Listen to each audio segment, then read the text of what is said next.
After 14 published books, Joan Didion was faced with the task of tackling the most difficult book of her career up to that point. The Year of Magical Thinking would be her account of the year following the very intense trauma that had been the death of her husband, John Gregory Dunn. Years leading up to his death, John would be informed that his heart was in bad working condition and that he was in need of a pacemaker.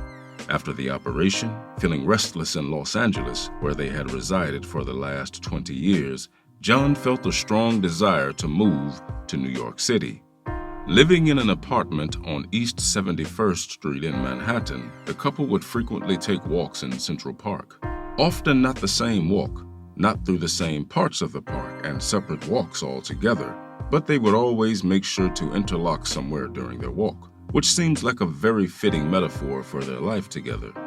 Joan and John literally finished each other's sentences, both in their writing and outside of it. They would therefore spend nearly every living moment together, working together, living together, which would make the death of John all the more difficult to come to terms with. Welcome to House of Words, a podcast about writers, originators, and the up-close and personal. I am your host, Jason Nemore Harden, and today we are celebrating the life of Joan Didion, and in particular, one of her most personal books, The Year of Magical Thinking.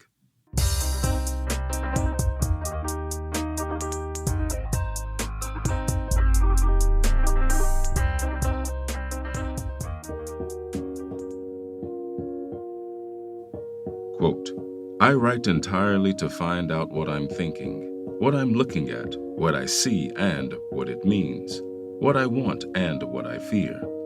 End quote.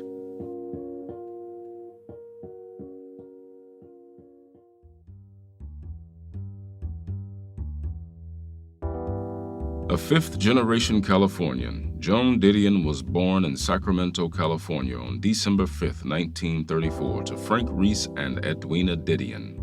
Writing would be essential from early on, and she received her first notebook, a Big 5 blue notebook, when she was 5 years old. It was given to her by her mother in an attempt to keep her from making a fuss and instead amuse herself by writing down her thoughts, of which she had many. At this age, she wanted to be an actress, something she would later come to understand was very similar to her later profession. Both were playing pretend, both were make-believe. The main difference, she realized, was that writing could be done alone.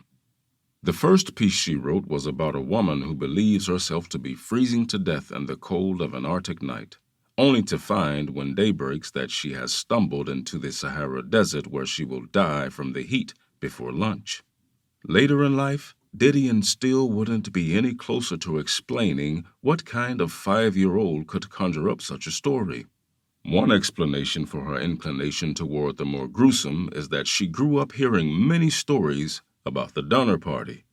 Now, for those who aren't familiar with the story, the Donner Party, sometimes called the Donner-Reed Party, was a group of American pioneers who on their way to California found themselves snowbound in the Sierra Nevada mountain range in the winter of 1846-1847. Some of the migrants resorted to cannibalism in order to survive, eating the bodies of those who had succumbed to the conditions, and thus solidifying their place in macabre history. Didion's family had traveled alongside the Donner-Reed Party when they migrated for better prospects in California, but had parted ways when the Donner Party decided to take their ill-fated shortcut. Her family followed the map they had received and were guided safely to California to the beginning of their new lives. During her childhood, Joan was known as a shy, bookish child, though she actively pushed herself to overcome social anxiety through acting and public speaking. Being an avid book reader, which naturally further expanded her love for the written word, encouraged her to spend much of her adolescence typing out the words of her favorite author, Ernest Hemingway, in order to learn how he structured his sentences. Over time, Hemingway's writing rhythms got stuck in her head, and as a consequence, she learned how to type. Her father, being a finance officer in the Army Air Corps, meant that she and the family were constantly relocating.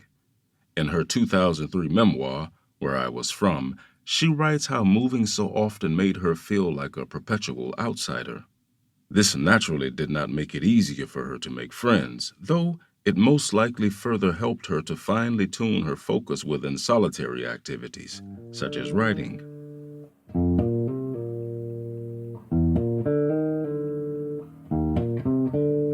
One snowbound winter at an Army base in Colorado Springs, Colorado, while on break during her senior year at the University of California, Berkeley, Joan was flipping through Vogue magazines with her mother to pass the time. Her mother then pointed out an announcement for Vogue's writing competition for senior college students. The first prize was a job in Paris or New York. "You could win that," her mother encouraged. "You could win that and live in Paris or New York, wherever you wanted." Joan did just that. She entered the competition and won first place in the essay contest, writing a story on the San Francisco architect William Worcester. Being the winner, she chose New York City. 20 years old upon arriving in New York City, she almost immediately began working on a novel. It was what was expected from someone such as her. You graduated from high school, got a job, and began writing a novel. It's what you did as an aspiring novelist. So after working all day at Vogue, she would go home, have dinner, and afterwards try her hand at writing the novel. When she would sit down to write, she would have the vision of a starting point, a first scene, or a protagonist, but where the story went from there was to be realized along with the protagonist as words were put on paper. Figuring out where the story would go along with her protagonist would be a writing structure she would use in many of her future pieces. At the time, Vogue was the preeminent fashion magazine in the country, which entailed writing creatively with plenty of sarcasm and humor. Every writer at the magazine was expected to write, at a rapid pace nonetheless, something that would grab the reader.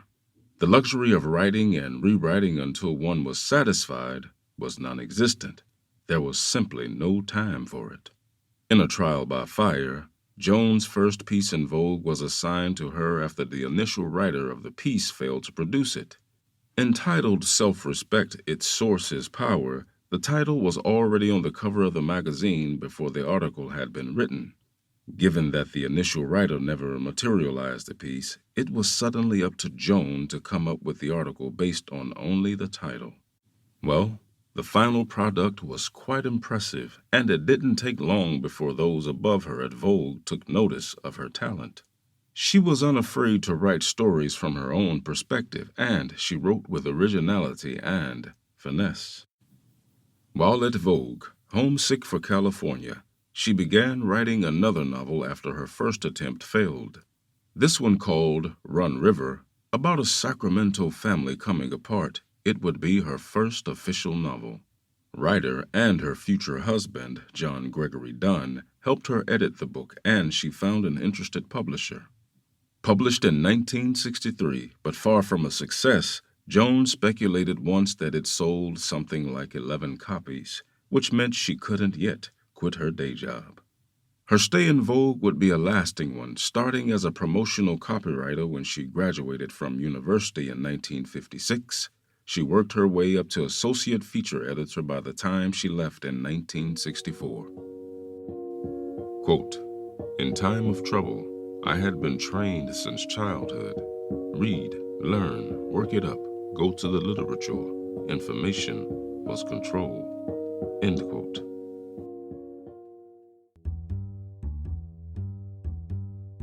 She first met her future husband, John Gregory Dunn, at a New York dinner party. They quickly became friends and fell in love just as quickly, moving in together in 1963 and marrying the next year. Joan would later state that she couldn't have been with someone who wasn't a writer, as that person wouldn't have the patience needed to be with her. After marrying in 1964, she found herself very tired of New York. New York had felt much like an amusement park ride when she'd first arrived, but it was one that she now felt she had overstayed her welcome. It was time to get out of the fair. Soon thereafter, they decided that moving to California for 6 months was the way to go.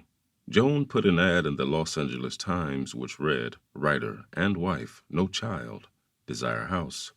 They specifically desired a house on the west side, which was a ridiculously optimistic request by their admission, but somehow still got a house where they had desired, by the Portuguese Bend. 6 months at the Portuguese Bend turned into a year. John was working on a book at the time. They supported themselves by writing articles for various magazines such as Life and Esquire, and at one point they even shared a column. Despite seeing things from very opposite perspectives, they would never turn a piece in without running it by the other one first. They were each other's most trusted reader. Joan and John wanted children, but unable to conceive, they opted for adoption. Then one day the phone rang. Joan was taking a shower when John came into the bathroom and told her that they were being offered a little baby girl for adoption. An hour later, they were standing outside the window of the nursery at St. John's Hospital looking at an infant girl with dark hair. The beads on her wrist spelled N.I. for no information. There was no question in their minds that the baby was going to be theirs. Adopted in March 1966, her name would be Quintana Rodin. Joan and John were seen as a golden couple living an often golden life that they split between California and New York. They collaborated on screenplays and co-wrote a column for the Saturday Evening Post called Points West. Their social circles were filled with the literati and the Hollywood smart. She, however, was finding it increasingly more difficult to get inspired. Weeks turned to months, and she was still unable to write. She then left for San Francisco, where the hippie movement was going strong, in hopes of sparking her creative juices. At the time, she became paralyzed by the conviction that writing was an irrelevant act. She was convinced that the world as she understood it no longer existed, and reached the conclusion that in order for her to work again, it would be necessary for her to come to terms with disorder. The disorder she desired, she would definitely find in San Francisco. It's around this time that Joan started playing with factual stories in the tone of fiction, writing true accounts with the same drive and intensity as she would a fictional piece. These were the stories she was hearing, watching, and experiencing at the time. She found a unique way of conveying them. This unique form of writing would soon be known as New Journalism. Quote, "Life changes fast. Life changes in the instant. You sit down to dinner and life as you know it ends." End quote.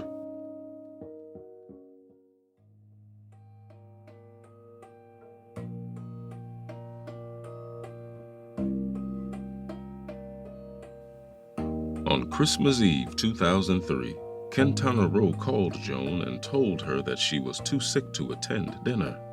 Her symptoms were very similar to the flu at the time, but the following morning, when Quintana called again, she said that she could hardly breathe. She had gone to the emergency room the night before, but had been told she had the flu and was sent back home. By the time she was finally admitted to the hospital on December 25th, she was in need of intensive care and was suddenly plunging rapidly towards death. With her health deteriorating with such furiousness, she was put on life support and subsequently placed into an induced coma. Her condition stabilized, although her odds of survival were not very high. Then, 5 days later, on December 30th, 2003, after a visit to Quintana, who was still in a coma, Joan and John decided to eat dinner at home. Joan made a fire in the apartment fireplace to make it cozy. She had fixed John 2 drinks and was mixing a salad while conversing casually with John when John suddenly stopped talking mid-sentence. She came out of the kitchen and she saw him. His left hand was raised, but he was slumped motionless in his chair. At first, she thought he was kidding and told him not to play around like that. Then the thought came over her that he might have started to eat and was choking. She moved quickly, attempting to lift him from the chair to perform Heimlich, but he was much too heavy for her and he fell forwards, first hitting the table, then the floor. She then called 911, and they came immediately. The paramedics attempted to resuscitate John, but after a while of not getting any response from him, they decided to take him to the hospital. Joan would later reflect that her husband was by then most likely already dead. The days that followed would be weighted down by grief, confusion, and pain. Her appetite vanished, and she wouldn't eat anything except the Chinese porridge dish, congee. Her friend, Calvin Trillin, would go to Chinatown every day and get the dish for her until she began to consume other foods. With Quintana still in a coma, Joan wanted to wait until she came to before they buried John, but this still left many other matters to deal with. The full capacity and consequences of the grief following the death of her husband made themselves present when Joan and a friend were looking through John's clothes in one of the bedroom closets. Her friend suggested that they should eventually get rid of the clothes, to which Joan replied, "But what if he comes back?" The grieving process would be slow, but it would be alleviated by putting it down in words. 9 grueling months following the death of her husband of 39 years, Joan sat down to write about it. The reason she felt that she had to write it down was because no one had ever told her what grief, the madness of grief to be precise, was like. It came as a surprise and a shock. It was a shock nonetheless she knew she needed to deal with. And deal with it she would, as the death would inspire her to dig deep into the minutiae of grief she was experiencing. Although she didn't plan it that way, writing the book was an obvious coping mechanism. She felt she could report on grieving firsthand, but also needed to separate herself from the experience in order to take it in more slowly, as a way to deal with it. She would take on the assignment as a reporter, as a journalist, only this time using herself as the main subject. Joan wrote The Year of Magical Thinking between October 4th and December 31st, 2004, completing it a year and a day after John died. What she found to be most difficult concerning the book was finishing it. As long as she was writing it, she felt in direct connection with her late husband, but she knew that once it was finished, once the story was told, once the words were finalized and the memories were reflected upon, she would have to let go. I had to stop myself from walking into the next room to show him and ask what he thought of it, she would later say. Joan never used to talk with her editor or agent about what she was working on, and in the usual manner the manuscript for The Year of Magical Thinking appeared on the desk of Shelley Wagner, her editor at Knopf. Wagner took it home to read and found that it was as unexpected as it was incredible. The Year of Magical Thinking was a bestseller and immediately received as a classic book on mourning upon its publication. It won the 2005 National Book Award for Nonfiction and was a finalist for both the National Book Critics Circle Award and the Pulitzer Prize for Biography or Autobiography. In 2019, the book was ranked 40th on The Guardian's list of the 100 best books of the 21st century. It appealed to many, and maybe so because it was a book about grief written by someone non-religious, which is a rarity.